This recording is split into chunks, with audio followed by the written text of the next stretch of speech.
झूठ। बाजार में खूब भीड़ थी। किसान, दुकानदार, व्यापारी सब थे। ढेर सारे बैलगाड़ियां, घोड़े गाड़ियां, ऊंट गाड़ियां सब थी वहां। राजा भी वहां आने वाले थे।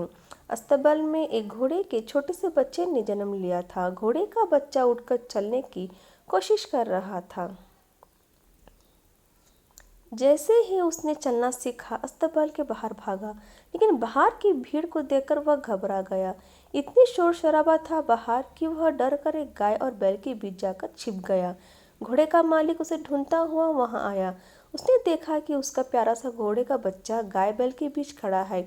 उसने बच्चे को पकड़ने के लिए हाथ बढ़ाया, लेकिन तभी गाय का मालिक वहां आ गया। वह बोला, यह क्या कर रहे हो? इसे कहाँ ले जा रहे हो? यह मेरा है। घोड़े वाला बोला, क्या कर रहे हो?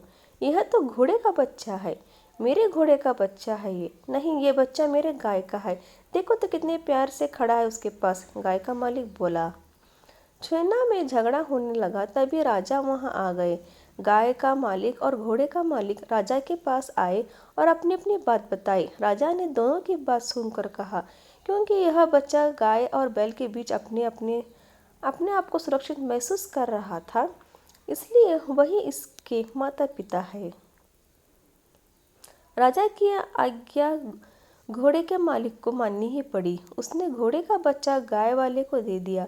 कुछ दिनों बाद राजा अपने बगदी में सवार होकर कहीं जा रहे थे। उन्होंने देखा कि एक व्यक्ति बीच सड़क पर मछली पकड़ने का जाल बिछाकर बैठा हुआ था। राजा ने सोचा कि कोई पागल व्यक्ति होगा। उन्होंने सड़क के किनारे पर बगदी रुकाई और उस व्यक्ति को अपने पास बुलाया। राजा ने पूछा, यह क्या कर रहे हो? जाल जाल क्यों सड़क के बीचों बीच क्यों बिछाए हुए हो? यह व्यक्ति बोला, महाराज, मैं मछली पकड़ रहा हूँ। मछलियाँ, सड़क पर मछलियाँ, क्या तुम पागल तो हो गए हो? राजा ने पूछा।